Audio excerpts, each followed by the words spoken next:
Hi friends, welcome to tutor Lokesh. So ఇవాళ అయితే ఈ వీడియోలో మీ ముందరకు ఒక అద్భుతమైన క్వశ్చన్ అయితే చేశాను.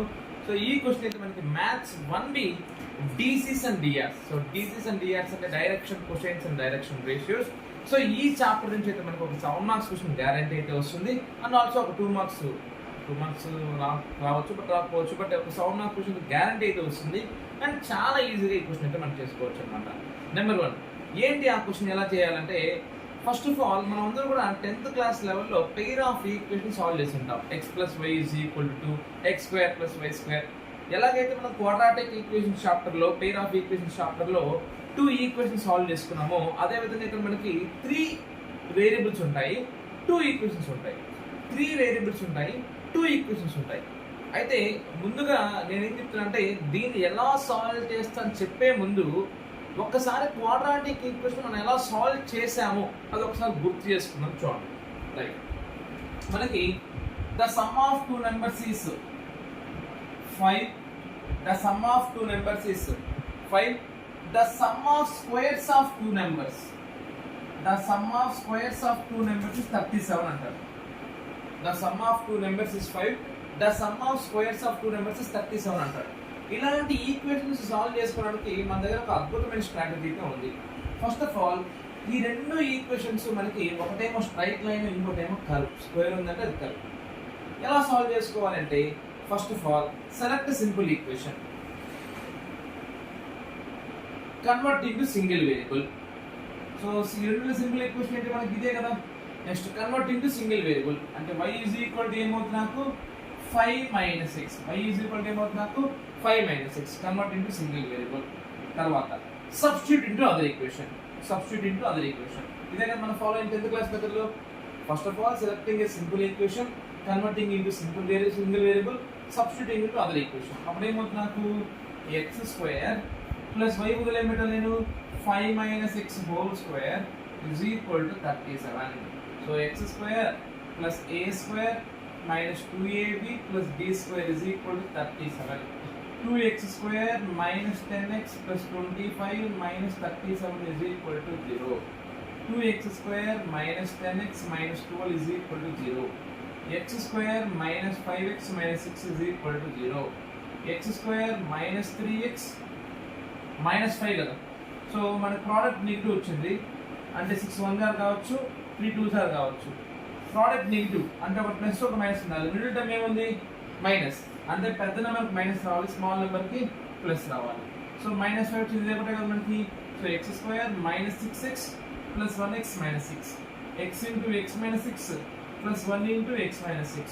x = 6, x = -1. సో ఒక నెంబర్ ఏమవుతుంది నాకు 6. x వాల్యూ ఎంత వచ్చింది నాకు 6. అప్పుడు y ఏమవుతుంది నాకు 5 - 6 ఎంత -1. సో ఈ విధంగా అయితే మనము ఒక స్ట్రైట్ లైన్ ఈక్వేషన్, ఒక లీనియర్ ఈక్వేషన్ సాల్వ్ చేసుకున్నాం 10th క్లాస్ మెథడ్లో. Exact same to same method ఇప్పుడు మనం ఫాలో అవబోతున్నాం.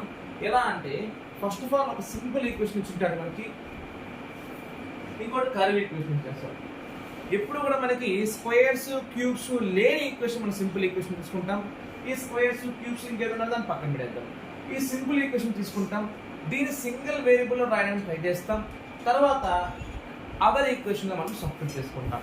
Right, okay. ఎలా సాల్వ్ చేయాలో చూద్దాం.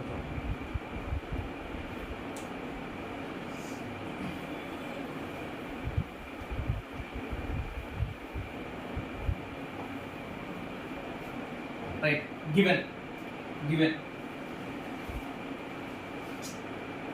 l + m + n = 0 and l² + m² - n² = 0. ఇవి రెండింటిలో సింపుల్ ఈక్వేషన్ ఏంటి మనకి, first equation. So l + m + n = 0. Now what we have to do, selecting a simple equation ఏంది, ఇప్పుడు converting into single variable. But ఇక్కడ మనకు రెండు ఉన్నాయి కాబట్టి సింగిల్ వేరియబుల్ కన్వర్ట్ చేసుకోం, డబుల్ వేరియబుల్ కన్వర్ట్ చేస్తాం. సో l = m + n అవతల పోతే ఏమవుతుంది, l + n అవతల పోతే ఏమవుతుంది, m + n -m - n. దీన్నే మనం -m + n గా రాసుకోవచ్చు. సో ఫస్ట్ ఏమైంది, సెలెక్టింగ్ ఏ సింపుల్ ఈక్వేషన్ అయింది. తర్వాత ఏం చేశాను, converting into other variable, l కి ఈక్వేషన్ రాసుకున్నా. ఇప్పుడు ఏం చేయాలి, మిగిలిన స్టెప్ ఏంటి, substituting into other equation. So ఈ n వాల్యూ ఎక్కడ పెట్టేసారు మనము సెకండ్ ఈక్వేషన్ లో రిప్లేస్ చేసుకోవాలి. ఓకే, సో ఇప్పుడు ఏమవుతుంది minus of m+n whole square plus m square minus n square is equal to 0. Minus square చేస్తే ఎంత వస్తుంది నాకు ప్లస్, అంటే m+n whole square plus m square minus n square is equal to 0. m square plus 2mn plus n square minus plus m square minus n square is equal to 0. Minus n square plus n square cancel. m square 2m square plus 2mn is equal to 0. ఒక 2m common తీసేయచ్చు కదా, ఒక 2m common తీసేస్తే ఏమొస్తుంది నాకు 2m into m plus n is equal to 0. That means 2m is equal to 0 and m plus n is equal to 0. 2m is equal to 0 అయితే m value ఏమవుతుంది నాకు 0. m+n 0 అయితే m వాల్యూ ఏమవుతుంది నాకు -n. ఇప్పుడు మనకి ఎన్ని కేసులు వచ్చాయి 2 కేసెస్ వచ్చాయి. అయితే ఇక్కడ వరకు జరిగిందని ఒకసారి మళ్ళీ రివిజన్ చేస్తాం చూడండి. మనకి క్వశ్చన్ లో రెండు ఈక్వేషన్ ఇస్తాడు. ఆ రెండు ఈక్వేషన్ ఎలా సాల్వ్ చేసుకోవాలంటే ఫస్ట్ ఆఫ్ ఆల్ ఈ రెండు ఈక్వేషన్ సింపుల్ ఈక్వేషన్ ఏంటి, ఫస్ట్ ఈక్వేషన్ దాన్ని సెలెక్ట్ చేసుకున్నాం, సెలెక్టింగ్ సింపుల్ ఈక్వేషన్ అయింది. తర్వాత సో దాన్ని ఏం చేయాలి అదర్ వేరియబుల్ లో కన్వర్ట్ చేసుకున్నాం మనము అదర్ వేరియబుల్ లో కన్వర్ట్ చేసుకున్నాం మనము l+m+n = 0 ని ఎలా రాసుకున్నాం l -m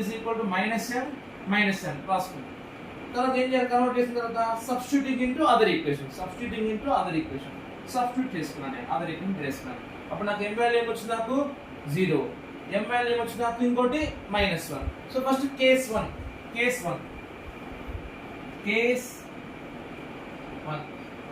m is equal to 0 తీసుకుంటాం. m is equal to 0. m value 0 అయితే ఇక్కడ పెట్టేసేయండి. అప్పుడు ఏమవుతుంది నాకు l is equal to minus of 0 plus n. అప్పుడు l ఏమవుతుంది నాకు -n. నెక్స్ట్ m వాల్యూ ఎంత వచ్చింది నాకు 0. n వాల్యూ అట్ట పెడదాం n is equal to n. ఇప్పుడు l/m/n ఏమవుద్ది l వాల్యూ ఎంత -n m వాల్యూ ఎంత 0 n వాల్యూ ఎంత n. ఇప్పుడు ఈ మొత్తాన్ని ఎంత డివైడ్ చేసుకోవచ్చు కదా నేను, అప్పుడు ఏమవుతుంది రేషియో -1:0:1 సో ఇది మనకి ఏమవుతుంది అంటే ఒక direction ratio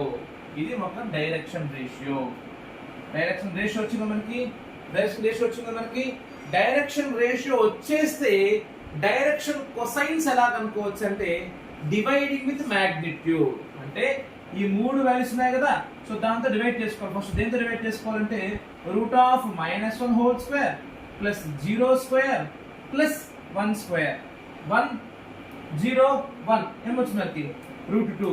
so therefore DCs will be -1/√2, ఇంకోటి 0/√2, ఇంకోటి 1/√2. సో ఫస్ట్ ఈక్వేషన్ కి ఫస్ట్ లైన్ ఈక్వేషన్ కి DCs ఏమొచ్చాయి మనకి -1/√2, 0/√2, 1/√2. ఇదంతా మనకి ఎప్పుడు వచ్చింది m వాల్యూ 0 తీసుకుంటే వచ్చింది. ఇప్పుడు m వాల్యూ ఇంకో కేసు కూడా ఉంది కదా, సో దాన్ని కూడా తీసుకుందాం.